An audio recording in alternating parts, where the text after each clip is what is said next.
Siapa yang merasakan hadirat Tuhan? Angkat tangan saudara.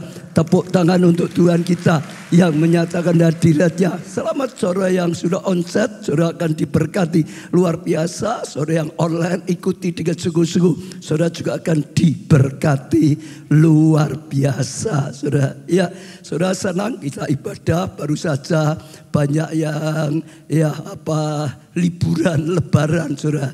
Saya juga baru selesai memimpin tur rohani ke-7 jemaat di kitab Wahyu. Jadi saya ingin tayangkan sedikit supaya saudara bisa jadi oleh-oleh ngikuti sedikit, saudara. Ya, ini peserta dulunya ada 40 lebih, saudara. Tapi karena ada berita gempa.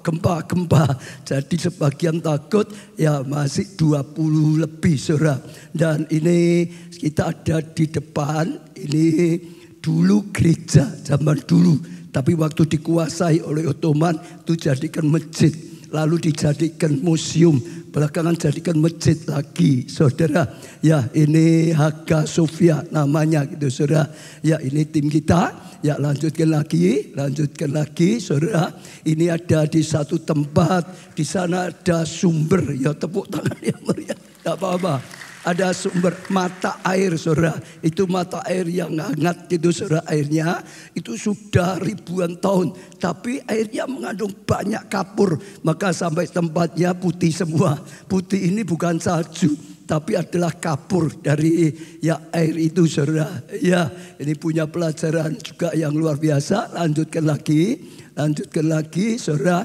Ini di Efesus. Zaman dulu Efesus adalah kota terbesar di sananya, saudara. Terbesar, termegah. Ini kita di depan perpustakaan. Ya, mereka berkata ini perpustakaan terbesar kedua di dunia pada zaman itu.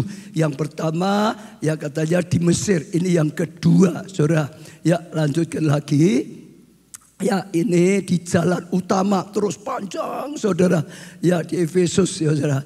Ya, terbuat dari, saudara, bongkahan batu marmer. Saudara lihat di bawahnya ini marmer semua, saudara. Dan ini panjang sekali. Perjalanan kita, gate-nya berkata dia akan memimpin kita sambil menjelaskan, berarti menjelaskan jalan lagi itu 1,5 jam, saudara. Ya, baru bisa sampai di ujung. Padahal ini baru 15% dari kota sesungguhnya yang digalcur. Panjang sekali. Yang luar biasa adalah jalannya dari marmer, saudara. Bisa dibayangin marmer semua, saudara. Ya, tapi yang lebih luar biasa lagi, jalan di surga adalah emas, saudara. Ya, lanjutkan lagi, saudara. Ya, ini dikatakan gerbang Hercules. Ini mau baca seperti Hercules gitu, saudara. Hanya foto saja, saudara. Ya, lanjutkan. Lah, ini Roman Theater, saudara. Ya, ini besar sekali, bisa muat 25.000. Zaman dulu penduduk itu sedikit, saudara. Waktu ini dibangun penduduk di sana, kota yang paling besar. Itu jumlahnya 250.000. Kalau ini 25.000 berarti 10% penduduk di kota itu bisa datang sekaligus, saudara. Jadi saat itu termasuk sangat besar sekali. Lanjutkan lagi. Ya, kalau ini adalah kuil yang dibangun untuk kaisar, saudara. Zaman dulu kaisar dianggap titisan dewa, jadi juga disembah gitu, saudara. Ya, jadi ada tempat kuilnya untuk nyembah kaisar. Kalau ini tempat menabung, saudara. Ya, tidak bisa sendiri nabung apa gitu, saudara. Ya, saudara. Lanjutkan lagi, saudara. Iya, kalau ini kuil Dewi Artemis, lu nyembah dewi, dewa, ya macam-macam, saudara. Ya, kalau ini reruntuhan rumah orang kaya. Dulu orang kaya, ini kalau saudara bisa perhatikan, itu dari mosek, punya motifnya bagus-bagus. Jadi rumah-rumahnya juga rumah yang mahal. Kalau ini gambaran ikan. Dulu kadang-kadang kekristenan dilambangkan ikan, kadang-kadang gitu. Ya, 5 roti 2 ikan. Lanjutkan lagi. Iya, ini adalah tempat yang mereka percaya Roma Maria Ibu Yesus. Saudara masih ingat waktu Tuhan Yesus menyerahkan diri di atas kayu salib? Ya, sampai detik-detik terakhir yang masih mengikuti hanya Maria Ibu Yesus dan Yohanes. Saat itu Tuhan berkata kepada Maria Ibu Yesus, Ibu, ini anakmu. Lalu berkata kepada Yohanes, Yohanes ini ibumu. Jadi sejak saat itu Maria ikut Yohanes. Ya, mereka berkata, terus ada perjalanan sampai di Asia Kecil, yaitu Turki. Kalau saudara baca di Alkitab tulisan Asia Kecil, namanya sekarang adalah Turki. Ya, katanya ini adalah rumah ya Ibu Maria waktu ada di sana, saudara. Ya, lanjutkan lagi. Ya, ini Philadelphia, saudara, luar biasa sekali. Perjalanannya adalah perjalanan 7 jemaat. Jadi kita belajar, datang ke 7 jemaat, mempelajari tentang 7 jemaat. Itu punya pelajaran yang luar biasa. 10 tahun yang lalu saya pernah ke sana, pernah buat buku. Kalau saudara yang mengikuti 10 tahun yang lalu, dibukakan banyak hak, saudara. Karena ini bicara tentang 7 macam gereja pada akhir zaman. 7 macam orang Kristen pada akhir zaman. 7 macam hamba-hamba Tuhan pada akhir zaman. Bisa belajar saudara satu persatu kekurangan kelebihannya. Lalu nasihat dari Tuhan luar biasa. Jadi ada yang dicela. Tapi diberi solusi. Harus bertobat, harus ini dan itu. Yang kedua ada yang dipuji. Tapi juga dicela. Ada dipuji, ada dicela. Saudara, diberi solusi semuanya.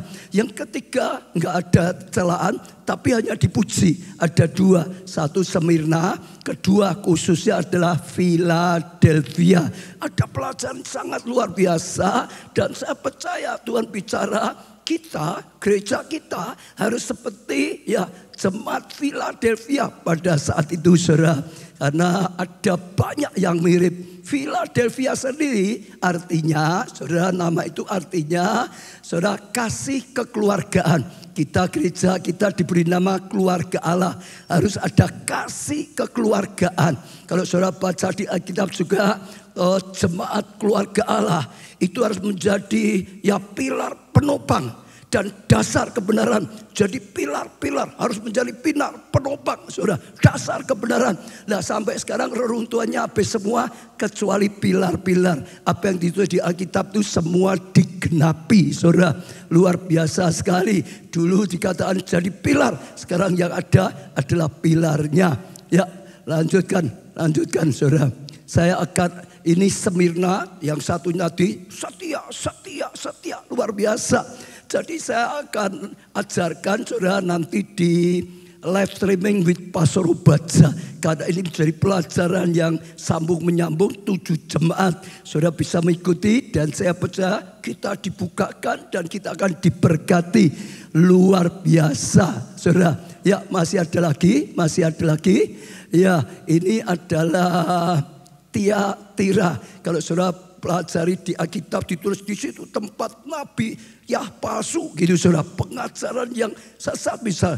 Dan ada perkataan Tuhan yang keras sekali. Waktu kita di sana 10 tahun yang lalu di tanah sekitar itu, saudara, adanya hanya ulat dan kura-kura. Seperti tanah yang sungguh-sungguh kena kutuk gitu, saudara. Gak ada apa-apa, adanya ulat, adanya kura-kura gitu, saudara. Jadi semua yang ditulis di Alkitab sungguh-sungguh sampai sekarang menjadi kenyataan. Lanjutkan lagi. Ya, ini Sardis, saudara. Ya, jemaat Sardis. Lanjutkan lagi, saudara. Nah, ini ada peristiwa, saudara. Waktu saya naik di ini ketinggiannya sekitar 70 ya 80 cm. Jadi sedang saya mau rekaman itu, saya tidak tahu kenapa saya jalan itu tiba-tiba seperti terjungkal gitu, saudara. Tertelungkup di depan. Orang-orang yang lihat kaget, wah ini bahaya. Jatuh terjungkal seperti itu. Saya sendiri nggak ngerti kenapa tiba-tiba terjungkal, saudara. Iya, dan semua orang yang lihat berkata, wah ini bahaya, harus diatasi dengan baik, saudara. Tapi saya sedikit luka pun nggak ada, yang sakit nggak ada. Peserta yang lain masih ngomong, ya hari ini. Ya katanya kalau orang seperti gitu terkilir, hari ini tidak apa-apa, baru jatuh tidak apa-apa, besok bisa bengkak, besok bisa ini dari itu, saudara. Tapi hari itu tidak apa-apa. Besok juga tidak apa-apa, lusa juga tidak apa-apa, terus tidak ada apa-apa. Saya percaya iblis berusaha untuk menjatuhkan, tapi tangan Tuhan yang menopang, tangan Tuhan yang melindungi, Tuhan jaminan untuk segala sesuatunya, saudara. Ya, lanjutkan kalau masih ada. lanjutkan saudara. Ya ini ya makam Yohanes. Mereka percaya ya Yohanes kuburkan di tempat ini saudara. Ya lanjutkan lagi ya. Kalau ini naik balon saudara. Ini bisa saat itu yang naik 26 orang satu balon itu. Jadi naik ketika ketinggian. Ya lanjutkan lagi saudara. Oh ini Holy Land Yunani. Itu pelajaran yang luar biasa. Kami merasa diberkati karena kalau di Israel sudah sering saudara, ya sudah banyak. Ini sudah 10 tahun lebih. Lah besok November, 6 November kita akan perjalanan. Ya beda lagi setelah Israel lalu ke Yunani. Yunani itu belajar gereja-gereja yang dirintis oleh Rasul Paulus. Korintus misalnya, Galatia misalnya, Tesalonika misalnya, Filipi misalnya. Sehingga kita akan dapat pengajaran yang luar biasa lagi. Tepuk tangan. Saudara yang rindu ikut persiapan sejak sekarang. Sehingga saudara bisa mengikuti dengan baik. Ya, sekarang kita mulai belajar firman Tuhan saudara. Temanya hari ini adalah sehat jasmani, sehat rohani. Katakan bersama-sama. Sehat jasmani, sehat rohani. Sekali lagi. Sehat jasmani, sehat rohani, saudara. Saya percaya itu kerinduan daripada Tuhan. Tuhan ingin setiap kita, sehat jasmani kita, sehat rohani kita. 3 Yohanes pasal 1 ayat 1 dan 2. Dari penatua kepada Gaius yang kekasih, yang kukasih dalam kebenaran, saudaraku yang kekasih, aku berdoa. Yohanes berdoa kepada saya, jemaat yang menerima ini, semoga engkau baik-baik dan sehat-sehat saja dalam segala sesuatu, sama seperti jiwamu baik-baik saja. Yohanes ya rindu, Yohanes doakan ya jemaat di situ saudara, keadaan baik-baik, tubuhnya kesehatannya baik-baik, jiwanya baik-baik, rohaninya baik-baik. Saya juga rindu, saya juga berdoa semua jemaat keluarga Allah dalam keadaan baik-baik saudara. Ya tubuhnya kesehatannya baik-baik saudara, jiwanya mentalitasnya baik-baik saja saudara, rohaninya baik-baik saja saudara. Saya percaya itu juga menjadi kerinduan Tuhan yang luar biasa. Kita bisa belajar contoh satu orang bernama Daniel. Saudara bisa pelajari di Alkitab. Daniel itu yang mengalami tiga-tiga seperti ini. Tiga-tiganya dalam keadaan baik-baik sekali. Daniel itu punya kesehatan yang luar biasa. Kalau saudara baca nanti di Roma ya saudara, Daniel 1 ayat 15 dikatakan, oh mempunyai tubuh yang luar biasa sekali saudara. Sangat sehat saudara. Dia punya kesehatan yang luar biasa. Banyak penafsir berkata dia mencapai 85 sampai 100 dalam keadaan sehat saudara. Itu luar biasa tubuhnya. Jiwanya luar biasa sekali. Dia punya ilmu pengetahuannya saudara 10 kali lipat lebih daripada orang-orang pintar, daripada orang-orang bijaksana. Ada orang di luar Tuhan yang pintar, dia bisa 10 kali lipat saudara.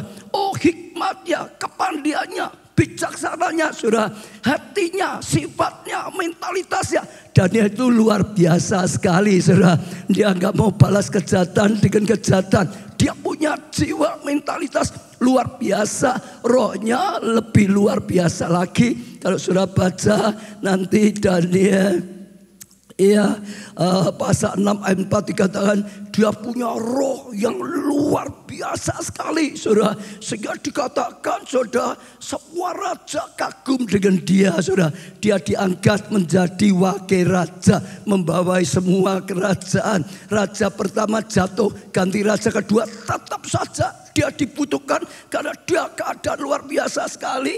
Dia menjadi orang kedua. Ya, untuk raja yang kedua, raja kedua jatuh, ganti raja ketiga, tetap sama saja. Dia dipilih, dia diangkat jadi wakilnya raja. Saudara, raja ketiga jatuh, ganti raja keempat, sama saja. Oh, gak ada orang lain seperti dia. Dia mengalami sesuatu yang luar biasa, dibutuhkan oleh semua raja.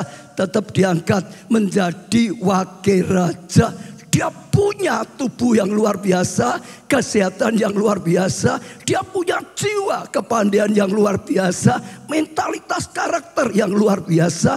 Dia punya kehidupan rohani yang luar biasa. 3 kali sehari dia selalu berlutut, nyembah, berdoa, belajar firman Tuhan. Punya rohani yang luar biasa.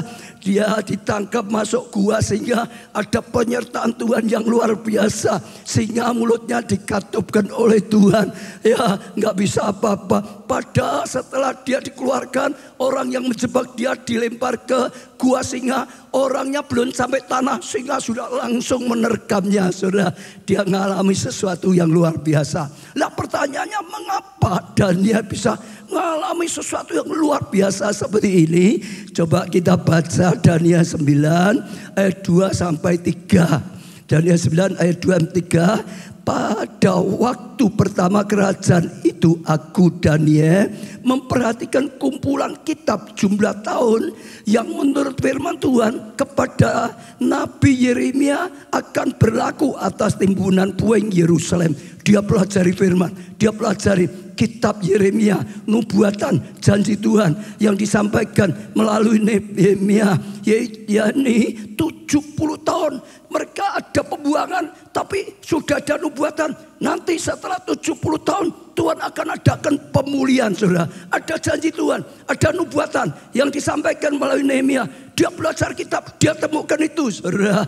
Lalu apa yang dilakukan? Ayat 3. Lalu aku mengarahkan mukaku kepada Tuhan Allah untuk apa? Berdoa dan memohon. Mohon apa? Oh, supaya yang nubuatan itu digenapi.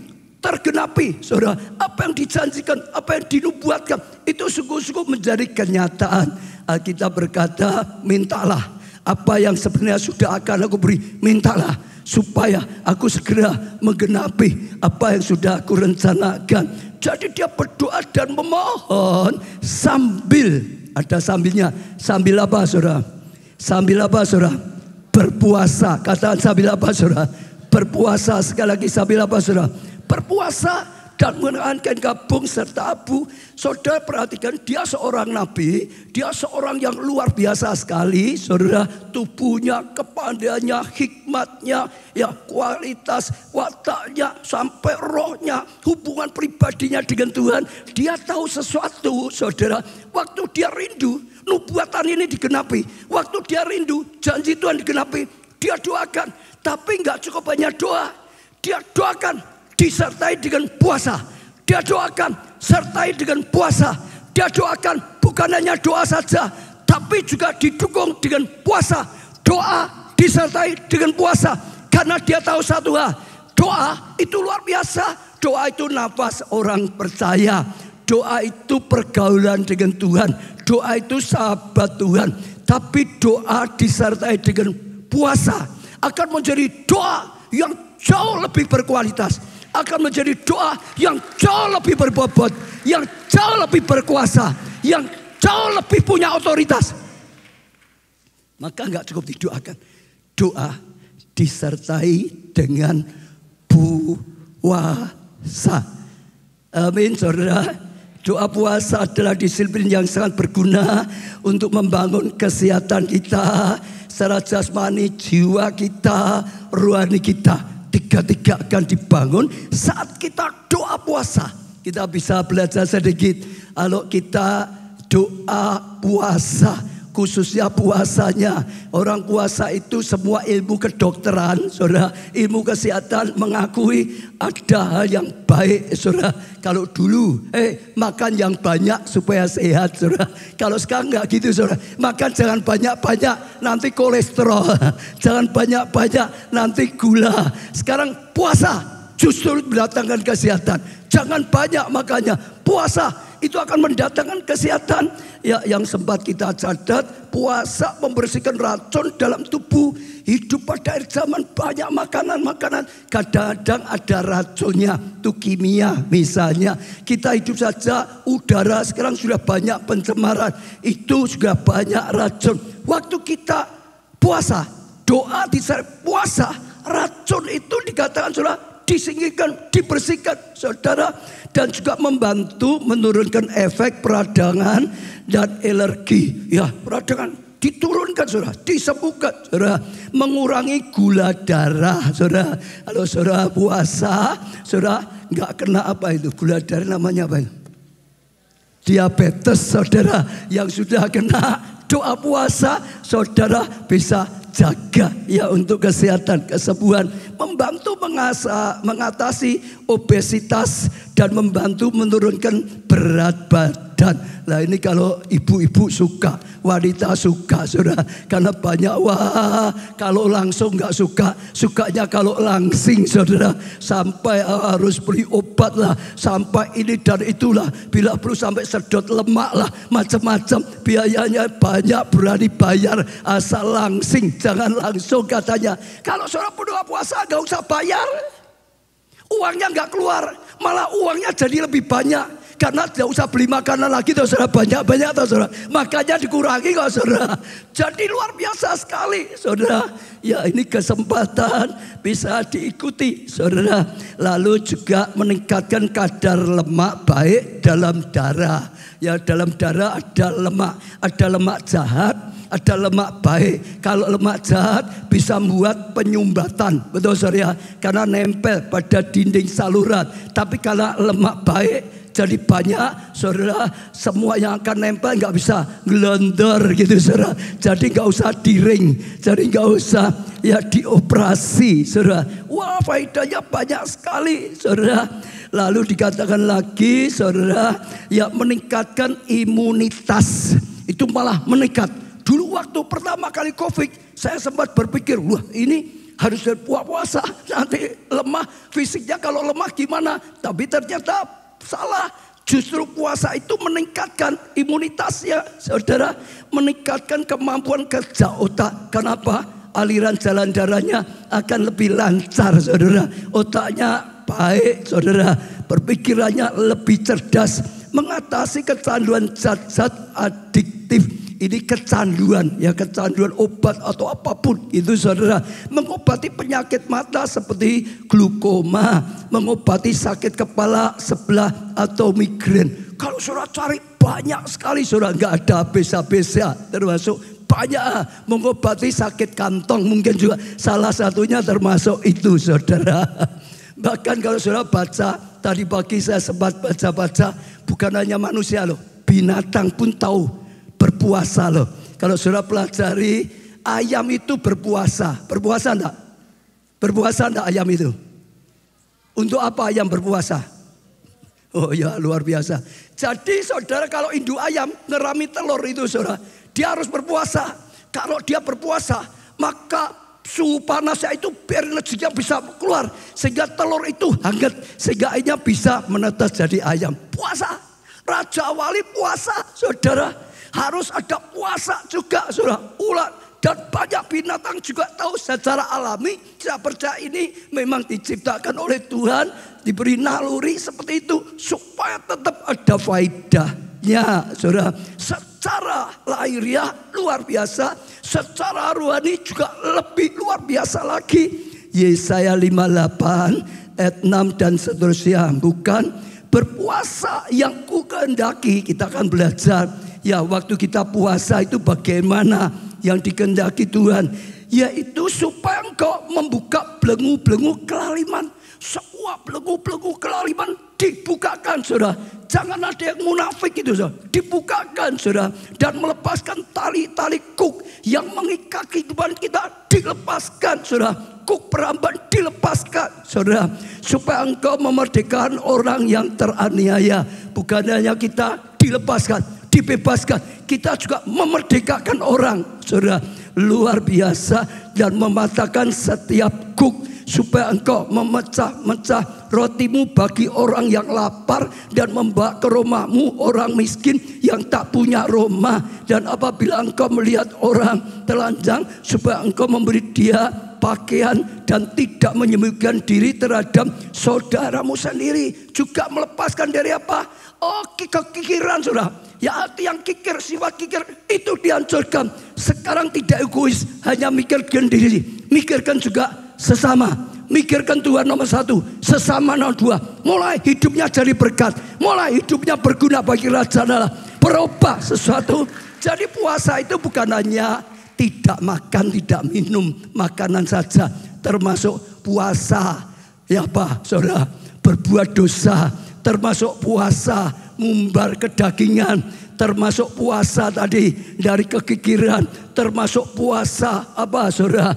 Ya, berpikir negatif, berpikir yang jelek, puasa ngomongan yang kotor, jelek-jelekan orang, menfitnah, puasa dari semua yang tidak baik Saudara, puasa dari perbuatan-perbuatan yang tidak baik Saudara, yang buat perpecahan, yang buat salapan, puasa dari semua yang tidak baik. Kalau kita lakukan seperti ini, kita akan lihat kasih karunia, kemuliaan Tuhan dinyatakan secara luar biasa. Ayat 8, pada waktu itulah terangmu akan mereka seperti fajar. Kalau saudara merasa hidupmu dalam kegelapan, saudara merasa nasibmu dalam kegelapan, masa depanmu dalam kegelapan, ternyata doa puasa yang benar ya saudara akan membuat terangmu ya mereka fajar menyingsing. Mulai ada terang dalam hidupmu, ada terang dalam keluargamu, ada terang di dalam masa depanmu, ada terang atas nasibmu, jadi terang. Amin saudara. Dan lukamu akan pulih dengan segera. Luka-luka hati, kepahitan hati saudara yang banyak akan disembuhkan oleh Tuhan saat kau membuang semua kelaliman dan macam-macam saudara. Kebenaran menjadi barisan depanmu dan kemuliaan Tuhan barisan belakangmu. Apa ya artinya saudara? Saya kemarin bergumul dengan Tuhan. Kebenaran akan menjadi barisan depanmu, kemuliaan akan menjadi barisan belakangmu. Waktu saya bergumul, saya rasa Tuhan ingatkan, kebenaran itu firman Tuhan. Firman Tuhan itu kebenaran, jadi barisan depanmu. Artinya engkau akan melangkah sesuai firman. Artinya engkau akan melangkah dalam kebenaran firman. Maka kemuliaan Tuhan akan menyertai engkau. Kemuliaan Tuhan akan terpancar dalam kehidupanmu. Oh saudara, kebenaran barisan depan, kemuliaan Tuhan barisan belakangmu. Ada kemuliaan Tuhan. Sesuatu yang luar biasa saudara. Pada waktu itulah engkau akan memanggil dan Tuhan menjawab doamu didengar, dijawab oleh Tuhan. Engkau akan berteriak minta tolong dan ia akan berkata, ini aku.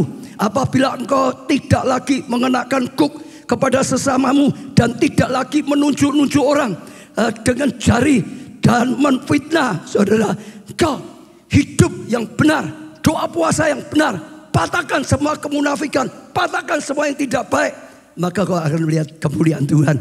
Kasih karunia Tuhan dinyatakan secara luar biasa. Doa puasa membuat doa kita itu lebih efektif, membuat doa kita ini lebih berbobot, membuat doa kita itu lebih besar. Ya kuasanya, otoritasnya, jawaban doa lebih mudah kita dapatkan. Saudara, kita akan lihat ada kisah di Perjanjian Baru, Lukas 9 ayat 1, 2, lalu 6 saudara. Maka Yesus memanggil 12 muridnya, lalu memberi tenaga dan kuasa. Diberi apa saudara? Tenaga dan kuasa. Ini murid-muridnya. Kepada mereka untuk apa? Menguasai setan, kalahkan setan. Dan untuk apa? Sembuhkan sakit penyakit saudara. Dan ia mengutus mereka untuk memberitakan kerajaan Allah. Dan untuk apa? Sembuhkan orang. Lalu pergilah mereka dan mereka keliling segala desa sambil beritakan Injil dan sembuhkan orang sakit di segala tempat. Jadi murid-murid bukan diajari teori pengetahuan saja, tapi dilatih oleh Tuhan, dilatih oleh Tuhan, diberi ya pengurapan, tenaga, kuasa, beritakan Injil, tenaga, kuasa, sembuhkan orang sakit, usir setan. Dan mereka diutus, mereka pergi, mereka melakukan dengan kuasa, beritakan Injil, sembuhkan orang sakit, usir setan saudara. Nah rupa-rupanya saat itu banyak yang mendengar, ada banyak orang juga datang pada murid Yesus karena mereka melayani dengan kuasa. Tapi sekarang kita lihat Lukas masih pasal yang tadi, pasal 9, hanya sekarang ayat 40 sampai 42. Dan aku telah meminta kepada murid-muridmu supaya mereka mengusir roh itu, tapi mereka tidak dapat. Ada seorang ibu, ya saya percaya mendengar murid-murid Tuhan dipakai ya oleh Tuhan. Maka karena anaknya sakit dirasuki setan, dibawa pada murid-muridnya. Minta apa saudara? Dilepaskan. Minta apa? Supaya sembuhkan. Tapi kali ini murid-murid gak bisa. Dulunya sudah lakukan banyak kali. Bisa. Orang sembuh. Lalu roh-roh jahat diusir. Tapi kali ini gak bisa. Maka ibu ini bawa sekarang pada Yesus. Dan mereka berkata, aku sudah bawa pada muridmu. Muridmu gak bisa. Ayat 41, maka kata Yesus, hei kamu angkatan yang tidak percaya dan yang sesat. Berapa lama lagi aku harus tinggal di antara kamu dan sabar terhadap kamu bahwa anakmu itu kemari. Dan ketika anak itu mendekati Yesus, setan itu membantingnya ke tanah dan menggoncang-goncangkannya. Tetapi Yesus menegur roh jahat itu dengan keras dan menyembuhkan anak itu. Lalu mengembalikannya kepada ayahnya. Saudara lihat, murid-muridnya pernah bisa, tapi kali itu gak bisa, saudara. Namun waktu dia pada Yesus, Yesus bisa. Kenapa? Bedanya apa? Saudara mungkin ngomong, ya Yesus kan Tuhan. Saudara jangan salah. Alkitab berkata, waktu Yesus dilahirkan sebagai manusia, dia menanggalkan keilahiannya, tidak digunakan. Dia mengenakan manusia biasa seperti kita, yang bisa, takut, yang bisa, punya keterbatasan. Hanya dia gunakan roh Allah, roh kudus. Dia gunakan kuasa roh Allah, roh kudus. Sehingga waktu kecil sampai umur 30 gak ada cerita-cerita. Dia lakukan mujizat belum ada. Setelah umur 30 dia mau mulai melayani. Dia memberikan dirinya dibaptis oleh Yohanes Pembaptis. Betul? Waktu dibaptis maka penuhlah roh kudus. Ya, saat dibaptis, setelah penuh roh kudus, saudara baca ya nanti di rumah ya, Injil Lukas. Yesus dibawa roh kudus kemana? Ke atas bukit. Untuk apa? Doa puasa. Untuk apa? Doa puasa. Untuk apa? Doa puasa. Dan kalahkan godaan, kalahkan pencobaan. Dan dia menang. Ada kuasa menang, kalahkan godaan. Lalu saudara baca lagi ya, ayat berikutnya ditulis. Lalu Yesus turun dengan kuasa. Setelah dia doa puasa 40 hari 40 malam, dikatakan dia kalahkan godaan. Yesus turun dengan kuasa. Sejak saat itu dia ngajar dengan kuasa.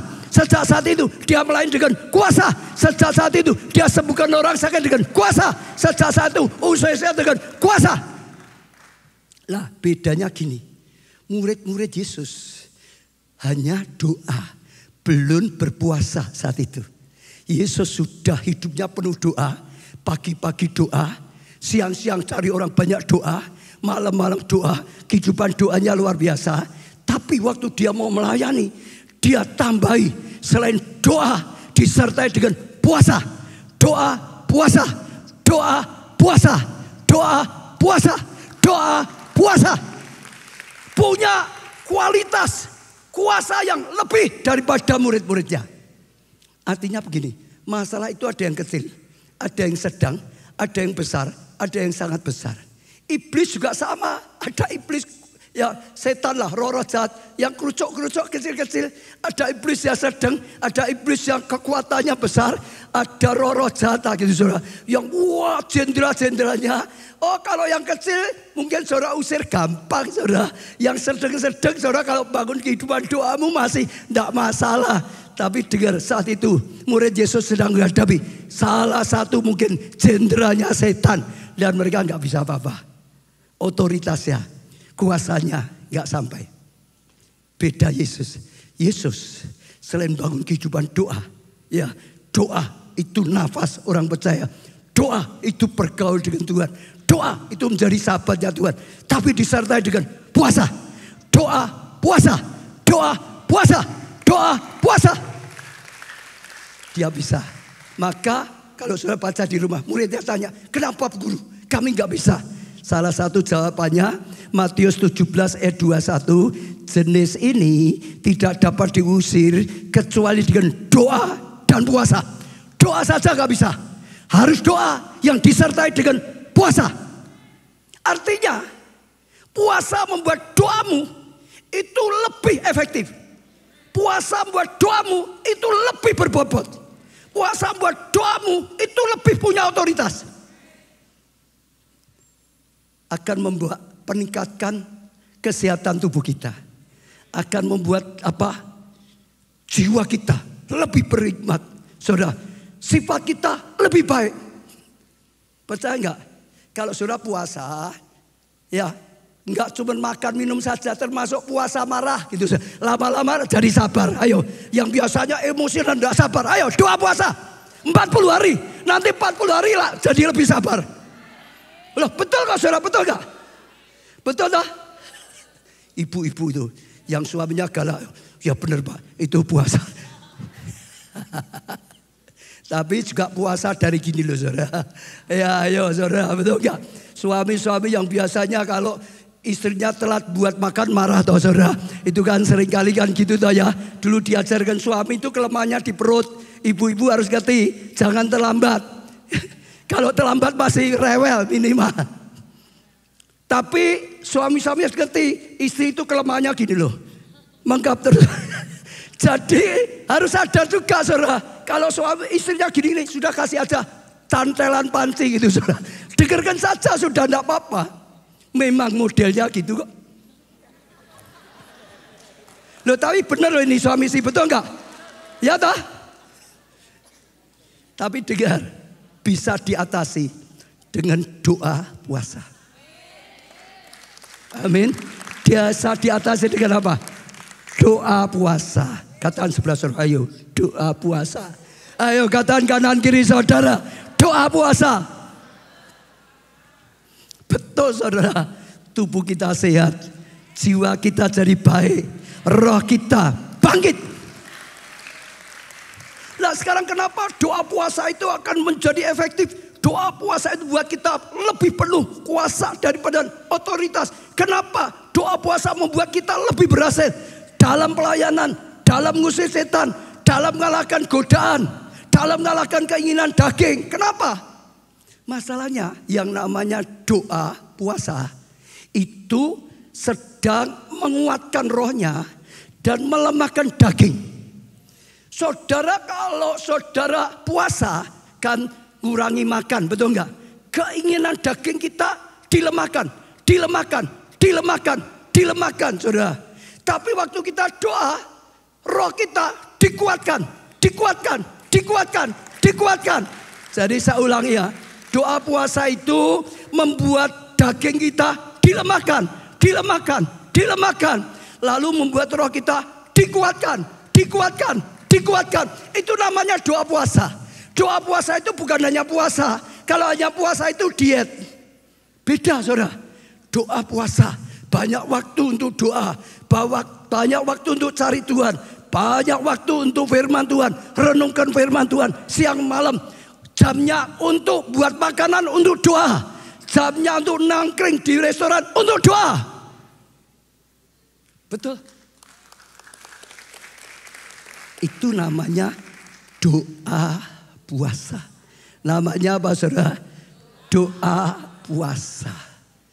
Saudara dengar ya, bagaimana seseorang itu bisa hidup kemenangan. Hidup manusia cuma gini, saya sering ajarkan. Saya gitu ya saudara. Saya akan ditarik oleh roh saya. Saya juga akan ditarik oleh daging saya. Dua-dua itu akan narik.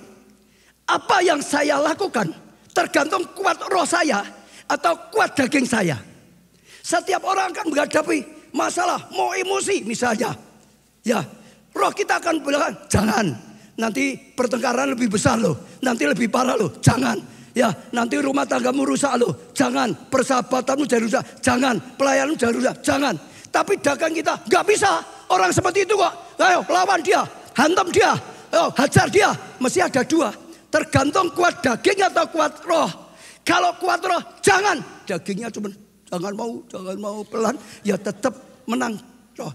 Tapi kalau roh saudara lemah, Jangan dagingnya, lawan, hajar dia, hancurkan dia. Saudara akan lakukan kedagingan, balas.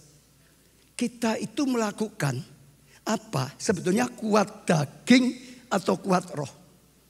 Repotnya banyak anak Tuhan. Itu dagingnya dipelihara terus, rohnya jarang dipelihara. Ada banyak anak Tuhan beri makanan rohaninya seminggu sekali. Kalau hari Minggu baru dengar firman. Senin, Selasa, Rabu, Kamis, Jumat, Sabtu enggak pernah diberi makan. Rohnya hanya Minggu. Itu saja kalau ke gereja. Kadang-kadang ada langganannya enggak ke gereja. Kadang-kadang ke Taman Mangu enggak ke gereja. 2 minggu sekali, 3 minggu sekali. Padahal tubuhnya diberi makan berapa lama sekali? Ayo, setiap tubuhnya dikasih makan berapa? Setiap hari 3 kali. Harus 3 kali. Bapak-bapak saja. Ayo, isinya buat makanan 1 hari berapa kali? Sama Gemil malah 5 kali katanya. Enggak dibuatkan makan aja marah-marah toh. Tapi berapa kali rohmu diberi makanan? Firman Tuhan adalah roti untuk roh kita. Betul enggak? Berapa lama? Berapa banyak? Maka Tuhan berkatakan, renungkan firmanku siang malam. Renungkan firmanku siang malam. Renungkan firmanku siang malam. Tapi ada orang beri makanan rohani seminggu cuma 1 kali. Itu kalau pas ke gereja. Ada yang oglangan, makannya oglangan. Ada lagi yang 1 tahun 2 kali, hanya Paskah dan Natal saja. Lah seperti itu kalau rohnya nggak mati aja masih untung. Itu mungkin sudah semaput, koma, nggak mungkin menang. Betul? Masih ingat saya sering beri contoh. Ada 1 orang yang suka membawa anjing putih, anjing hitam di pasar untuk diadu. Anjing itu waktu dia bawa di pasar, dia tanya orang pasar, ayo ini mau saya adu, menang yang mana? Putih atau hitam? Saudara tebak, menang yang mana? Pak Agung, menang yang mana? Putih atau hitam? Saat itu ada yang ngomong, yang menang yang putih toh. Putih kebenaran kok, hitam gitu saudara. Tapi dia bilang, enggak, menang yang hitam. Diadu, duduk, menang yang hitam. Bulan depan dibawa lagi, tanya lagi. Ini diadu lagi, menang yang putih atau hitam? Ayo, kalau saudara di situ menang putih atau hitam? Orang berkata, lah sudah jelas kok. Dulu menang yang hitam kok, tanya lagi. Ya pasti toh, sudah terbukti menang yang hitam. Dia berkata, enggak, kali ini menang yang putih. Dicoba diadu, menang yang putih. Bulan depan diadu lagi. Ditanya lagi, menang putih atau hitam? Si Bibi menang yang putih atau hitam? Orang berkata dulu hitam, tapi sekarang kan putih, betul enggak? Lalu mikir ganti hitam lagi. Orang, tapi dia bilang, enggak, kali ini enggak gitu. Enggak hitam putih enggak. Sekarang putih lagi. Diadu, sama menang yang putih. Pokok yang dia katakan menang. Yang dia katakan kalah. Kok aneh? Lalu orang tanya, kok bisa? Dia bilang, ya itu tergantung saya. Saya mau menangkan putih bisa. Saya mau menangkan yang hitam bisa. Caranya gimana? Ya kalau bulan depan saya mau menangkan yang putih. Yang putih aku beri tongseng. Ya sate buntel. Saudara, tengkleng, saudara. Bahkan bila perlu sate anjing juga, saudara. Yang hitam gak dikasih makanan, saudara. Lemah-lemah, diadu pasti menang yang putih. Kalau saya mau menangkan yang hitam ya mudah. Saya beri makanan capo, ginseng, kolesam gitu, saudara. Daun kelor sekarang saudara. Aku bilang gitu. Pokok makan yang hebat-hebat, ya nanti diadu menang yang hitam toh. Sebetulnya semudah itu. Apa yang kau beri makanan, kau rawat dengan baik, itu menjadi kuat dan menang. Kenapa kalah? Karena dagingnya terus dirawat, sedangkan rohaninya kurang dirawat. Dengan doa puasa, dagingnya dilemahkan, rohnya dikuatkan. Dagingnya dilemahkan, rohnya dikuatkan. Dagingnya dilemahkan, rohnya dikuatkan. Hidupmu penuh kemenangan. Menang terhadap badai, tidak goyah. Menang terhadap godaan, berasal hidup dalam kesucian. Menang terhadap sakit hati, menang dalam perjuangan. Doa, puasa. Ada kuasa. Karena saudara, dagingnya dilemahkan, rohnya dikuatkan. Saya percaya itu sesuatu yang luar biasa. Ya, kita bersyukur saudara, gereja kita mulai mencanangkan lagi. Mulai kapan saudara? Besok pagi 1 Mei sampai kapan? 9 Juni ada acara apa? Bukan doa puasa, ada acara apa? Doa puasa masal. Harus ada masanya. Ya saudara, saya ingat ya, 1 Mei sampai 9 Juni acara apa Pak? Doa puasa masal. Kenapa saya harus ingatkan ini masal? Karena masal dan sendirian beda. Tangkap ya. Kalau nggak ada acara ini, saudara mau doa puasa sendiri, bukan nggak bisa, tapi berat. Beda dengan saat kita ada acara masa bersama-sama, semua bangkit dalam doa puasa, itu akan jauh lebih mudah, itu akan jauh lebih kuat, itu akan jauh lebih mudah berhasil. Sedang bersama-sama. Beda, sangat beda. Sendiri beda dengan saat bersama-sama. Atmosfernya ada, kesaksian-kesaksian ada. Kita dengar orang ngakukan, kita dengar kesaksian. Itu akan terus. Ada orang yang mikir, ayo jangan lupa ya, tinggal 1 bulan loh. Ayo jangan berhenti ya, tinggal 3 minggu loh, tinggal 2 minggu loh, tinggal 1 minggu loh, tinggal 3 hari loh, tinggal 1 hari. Saudara ada yang mencoba, ada yang mengingatkan, ada yang membangun. Saudara bisa sampai selesai. Saya tadi pagi Tuhan ingatkan tentang ada burung, ya burung camar atau burung apa, beberapa macam burung seringkali migrasi dari negara satu ke negara yang lain, benua satu ke benua lain. Nah tadi saya minta dicarikan. Nah saudara, mereka kalau terbang itu ya formasinya huruf V seperti ini, bersama-sama. Saudara, ini luar biasa sekali. Saudara, saya ya dengar tadi, kadang-kadang mereka dari negara satu ke negara lain. Kadang-kadang bahkan benua lain. Kita bisa baca saja di Asia angsa Answer ya Indicus secara teratur berimigrasi di atas pegunungan Himalaya, bahkan di atas gunung Everest pada ketinggian 9.335 meter dengan udara tipis dan suhu turun hingga minus 50 derajat Celcius. Selama terbang, angsa mengeluarkan suara mirip klakson, kuek, kuek, kuek gitu saudara, untuk berkomunikasi dan mendorong kawannya untuk mempertahankan formasinya.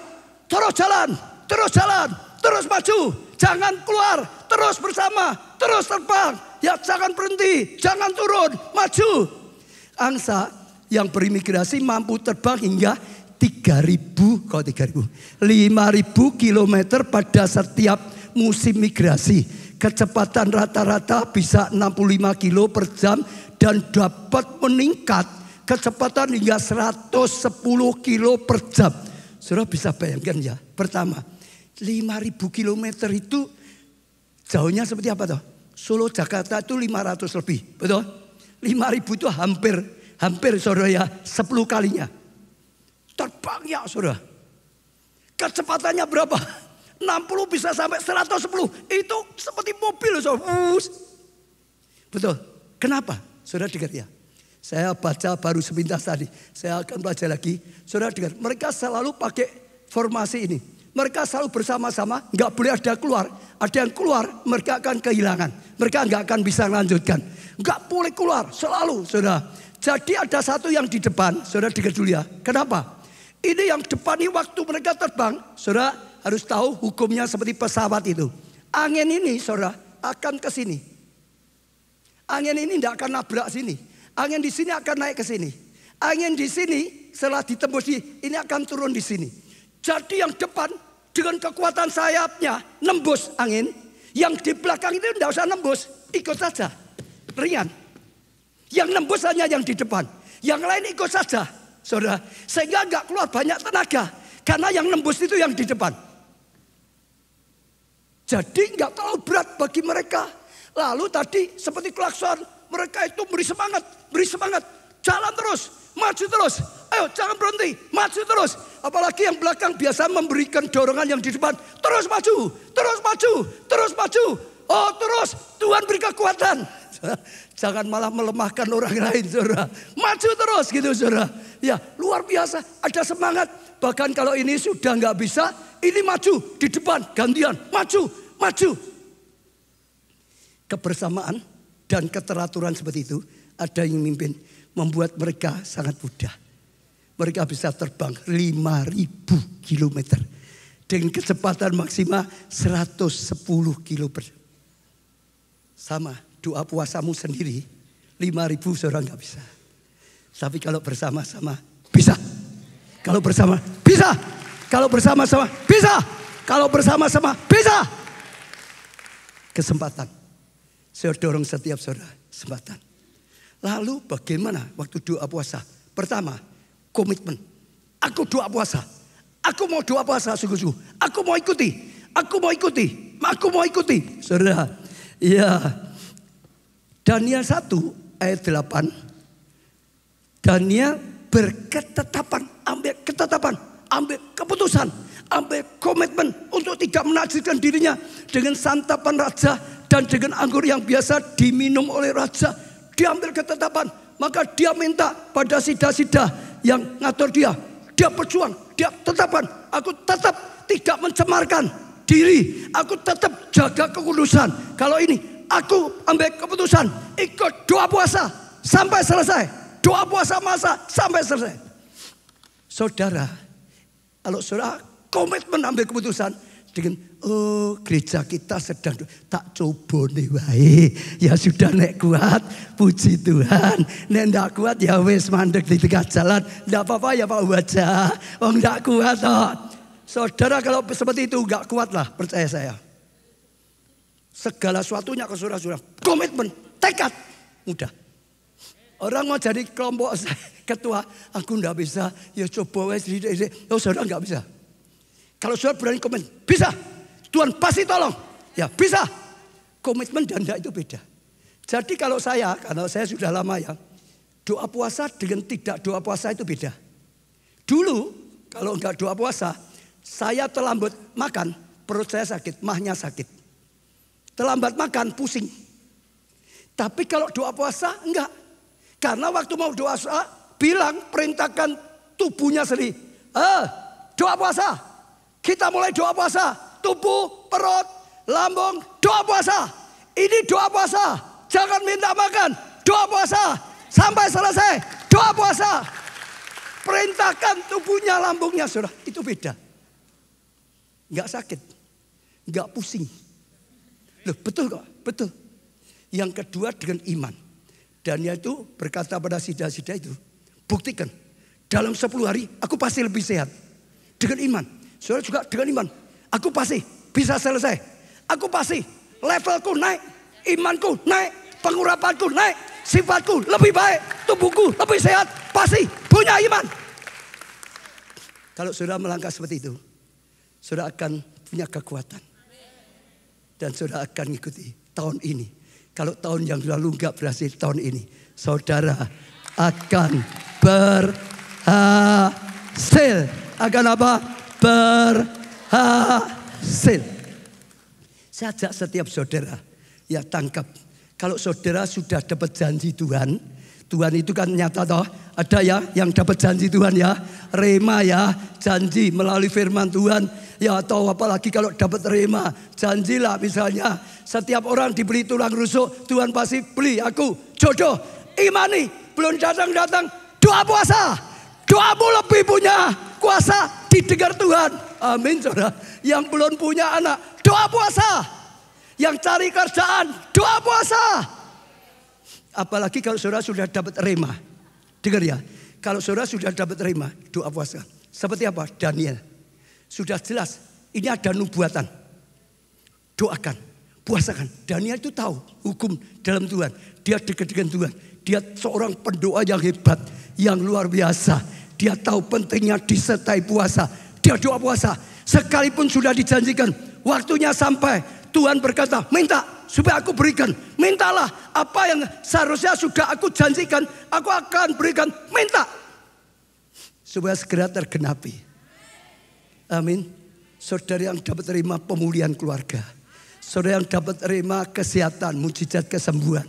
Saudara yang dapat terima untuk studi, pekerjaan, keuangan, pelayanan, komsai saudara. Saudara doa puasa. Apalagi kalau saudara yang kedua gak ada kuasa dalam hidupmu. Saudara ingin hidupmu penuh dengan kuasa dari Tuhan. Pelayananmu penuh dengan kuasa daripada Tuhan. Belajar seperti Yesus.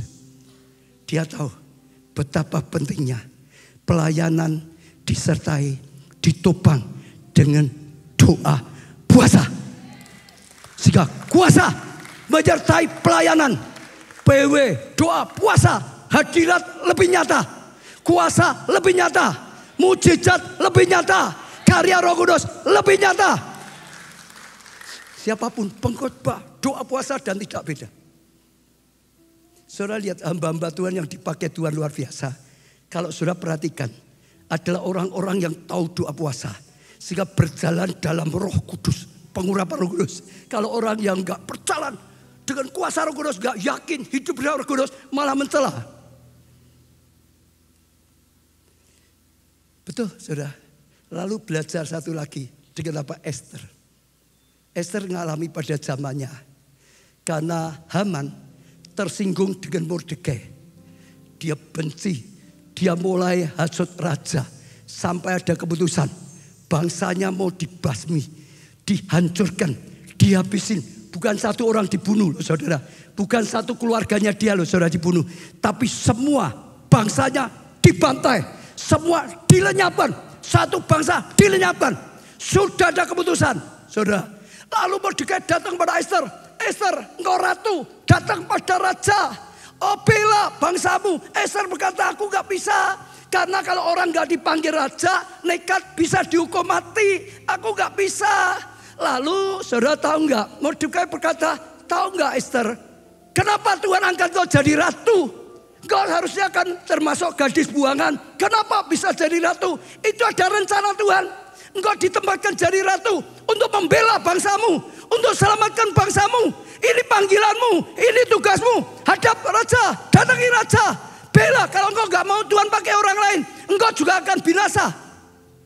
Esther sadar. Lalu Esther ngomong apa? Ya, saya akan doa puasa. Semua bujang-bujangku deh, semua doa puasa. Tolong juga gerakan bangsa Israel. Semua bangsa itu doa puasa semua. Di setiap kota doa puasa. Di setiap desa doa puasa. Di mana-mana semua berdiri di hadapan Tuhan. Doa puasa. Saya tahu enggak? Waktu mereka bangkit dalam kuasa. Terjadi pembalikan. Harusnya tanggal 13 bulan Adar. Mereka dijarah. Tapi justru tanggal itu mereka dapat jaran luar biasa. Dapat berkat luar biasa. Harusnya tanggal 13 bulan Adar. Mereka dibantai, dibunuh. Tapi justru musuh-musuhnya terbunuh. Harusnya tanggal itu tanggal tangisan. Tapi justru diubah di balik Tuhan. Tanggal 13 menjadi tanggal penuh sorak-sorai. Penuh sukacita. Penuh dengan kemenangan. Saat bangkit dalam doa disertai puasa. Kita orang Kristen itu terlalu manja. Saudara lihat saudara kita dari seberang baru selesai doa puasa, betul? Berapa lama? Untuk mereka bebas apa enggak? Kalau senang ya baik bisa puasa. Kalau enggak ya enggak usah puasa. Boleh gitu mereka? Enggak bisa. Harus. Betul? Itu sudah biasa setiap tahun. 1 bulan itu harus. Setiap tahun harus. Anak-anak Tuhan kadang-kadang manja. Aku anaknya Tuhan kok. Enggak nyadari. Puasa itu penting. Yesus doa puasa. Hamba-hamba Tuhan doa puasa. Hidup penuh kemenangan. Hari ini saya tantang setiap saudara. Ayo bangkit. Berdiri. Saudara yang mau hancur hidupmu. Doa puasa. Terjadi pembalikan. Yang hidupmu, keluargamu, studimu, pekerjaan, pelayananmu mau hancur. Bangkit di hadapan Tuhan. Doa puasa. Izinkan Tuhan ngadakan pembalikan. Saudara lihat kemuliaan Tuhan. Ini kesempatan luar biasa. Tangkaplah saudara. Percayai firman-Nya. Melangkahlah dengan iman. Dan tetap setia dengan firman-Nya. Saudara akan lihat Tuhan hebat. Ada banyak yang selama ini belum tergenapi. Hari ini doa puasa. Janji Tuhan dinyatakan. Kita pujikan. Semua bangkit berdiri. Aku percaya pada firman-Mu. Aku melangkah. Katakan dengan yakin. Tetap setia atas perjanjian-Mu. Jadikan ku hamba milik-Mu. Aku percaya pada firman-Mu Tuhan. Katakan pada Tuhan saudara. Pada firman. Katakan aku mau melangkah dengan imanku Tuhan. Dengan iman. Aku mau setia selamanya. Setia pada perjanjian. Jadikanku hamba-Mu, milik-Mu yang setia, pelaku firman Tuhan. Aku percaya Tuhan, aku percaya. Pada firman-Mu aku melangkah dengan iman-Mu. Tetap setia atas perjanjian-Mu. Jadikanku hamba.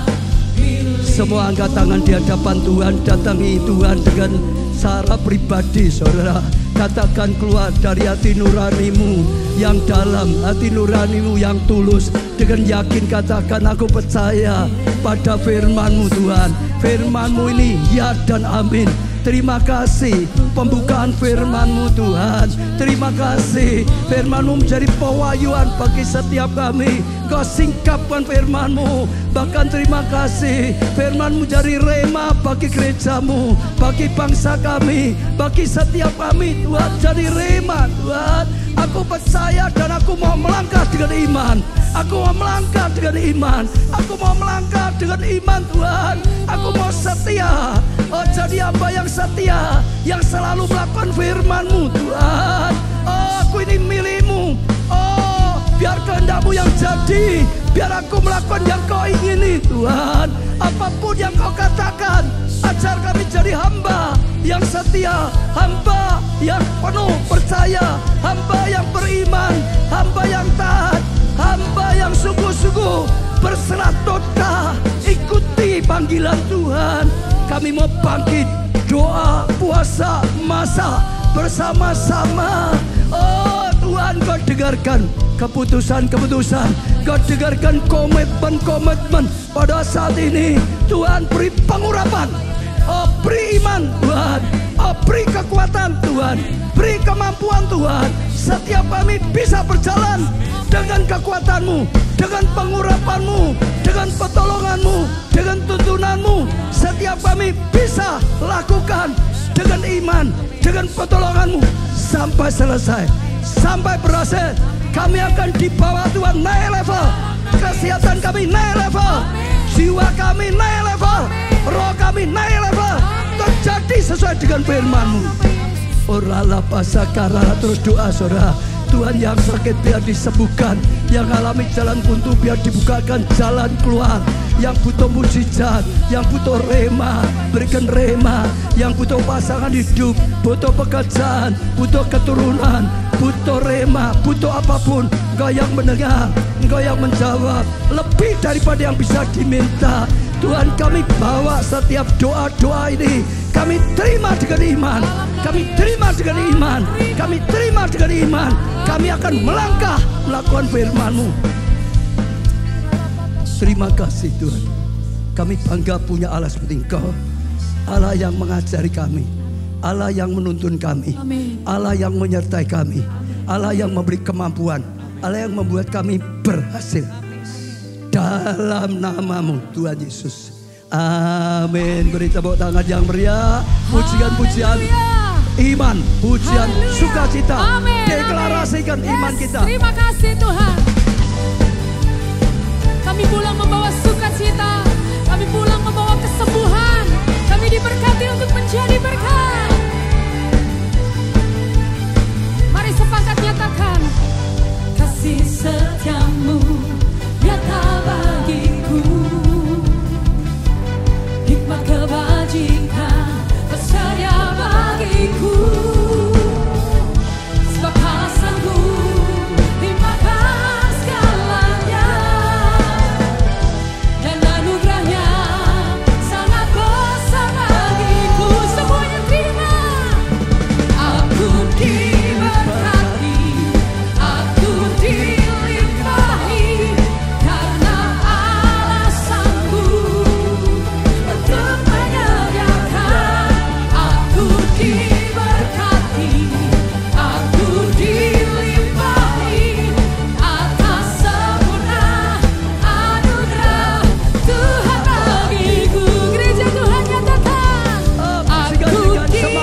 menjadi pelaku firman. Kami akan mengalami kebenaran firman-Mu. Terima kasih Tuhan. Angkat tangan saudara tinggi-tinggi. Diberkati saudara oleh Tuhan. Amin. Diberkati keluargamu. Amin. Kesehatanmu. Amin. Pertumbuhan iman rohanimu. Amin. Pelayanan kesaksianmu. Amin. Diberkati studi atau pekerjaanmu. Amin. Keuanganmu. Amin. Masa depanmu. Amin. Segenap kehidupanmu. Amin. Diberkati dan jadi berkat. Amin. Karena anugerah dari Allah Bapa, kasih karunia dalam Putra yang tunggal Tuhan Yesus Kristus, persekutuan di dalam rohnya yang kudus, yaitu Engkau Roh Kudus, sampai selama-lamanya. Saudara diberkati kata bersama. Amin.